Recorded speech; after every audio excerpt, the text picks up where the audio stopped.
users, 2 grams a week. That's 12 million pounds of marijuana a year. At a updated price of $4,000 a pound, we're looking at a total retail market of $478 million. Call it $500 million. You have a $500 million illicit market in this state. Now, you took 10% of that as tax revenue, there's $50 million. That's close to Myron's estimate of 44. Now, another scholar I'd like to call attention to as I wrap up here is a man named Jon Gettman, who I believe taught at Stanford University. He wrote about drug policy in the 1960s and 1970s. I have an article of his that I've asked to be made available to the committee. He wrote a very nice piece in a textbook about different classification models for drug control. The alcohol model, the vice model referred to earlier with respect to prostitution, the prescription model. He goes through different drug control regimens and goes through the ins and outs of these various approaches. There are just 2 points I'd like to highlight from his work in the 1970s. First, he asserts that a legal method of drug control should maximize a particular function, a particular formula applied to public policy. This function can be explained as the benefits attributable to the drug under the control system minus the harm of the drug minus the social costs of the control system. So the first argument for reforming marijuana policy is that the social costs in terms of widespread use, the impact of arrests, the large illegal market, they do not justify any benefits produced by the control regimen. The second point is, I think, even more germane to our review here. Kaplan reminds us that a system of prohibition only works when society can exert total control over production. In fact, the Controlled Substances Act, federal legislation, is meant to be a totally closed system of manufacture and distribution. Prohibition only works when society can effectively control the technology of production. We can ban cyclamates because you need a big factory to produce that chemical, and that factory is easily detectable. It can be discovered by law enforcement, regulators, inspectors, what have you. We can ban cyclamates because it takes a sophisticated factory.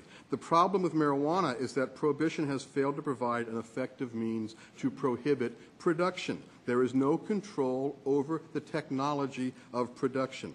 Marijuana prohibition has no chance of being effective when people can grow marijuana in their closets and attics.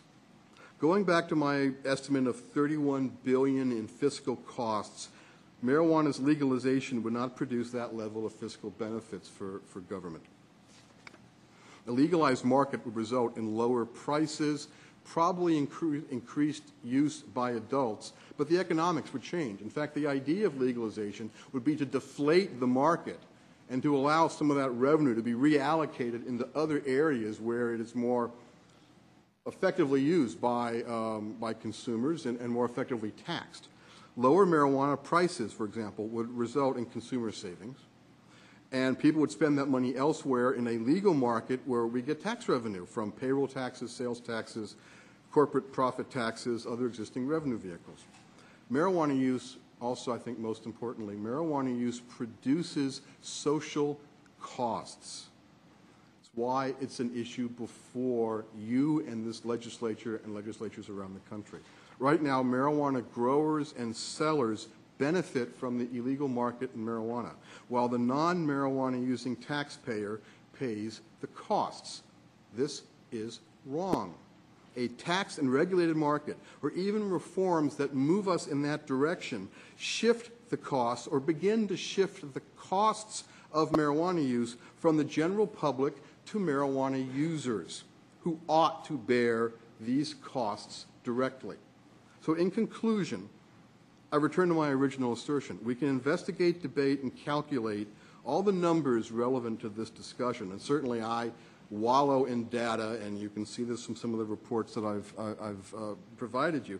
But examination of the quantitative aspects can obscure and distract from the obvious qualitative aspects of public policy. Prohibition has made marijuana much too valuable, And as a result, this policy creates public costs instead of reducing them. We need policies that reduce costs. And more importantly, we need policies that reduce teenage availability to marijuana and other drugs. Reducing the profit in the marijuana market is the best and most effective way we can reduce teenage marijuana use. So I thank you for your attention and the opportunity to address these issues with you today, and I'll be happy to answer any questions you might have.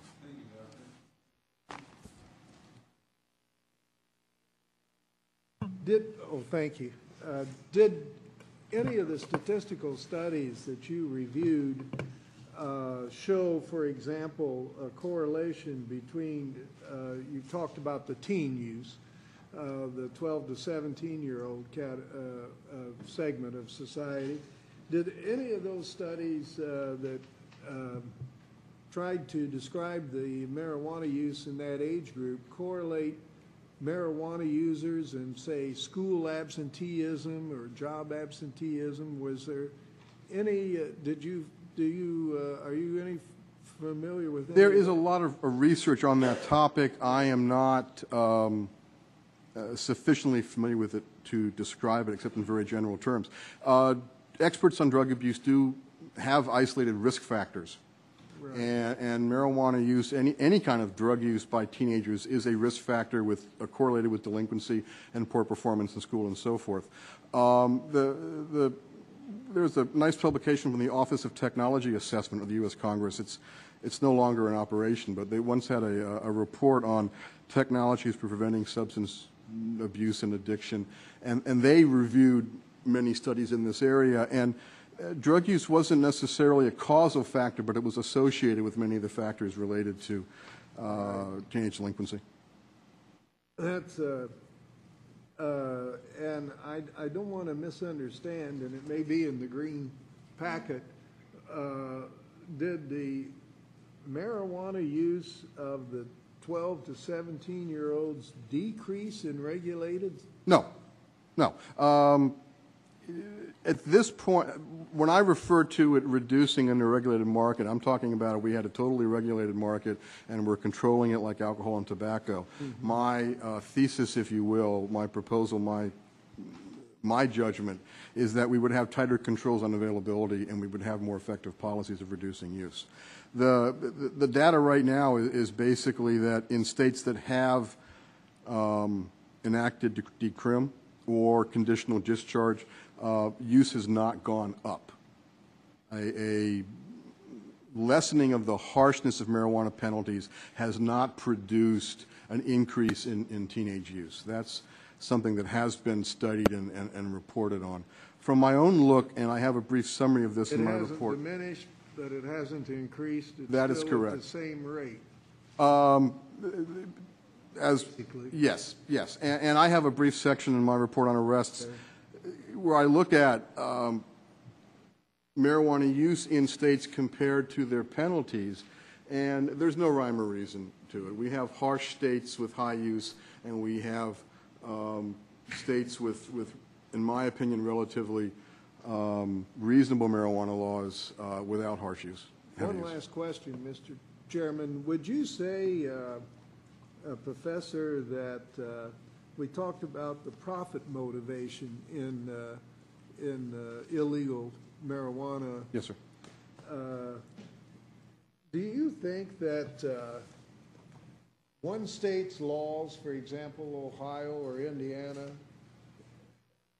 the drug market, so to speak, goes to where the customers are, does it not? And where they can make money.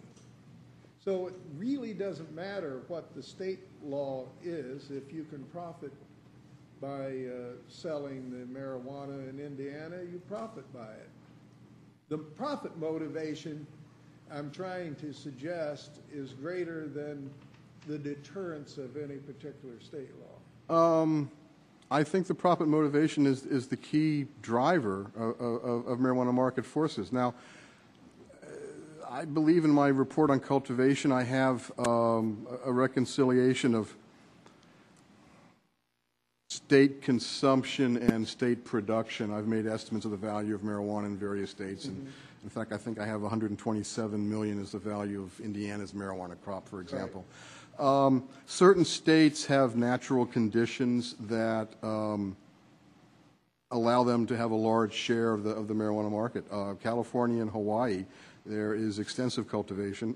Kentucky is another one of those states that seems to produce a lot of marijuana for export into other states.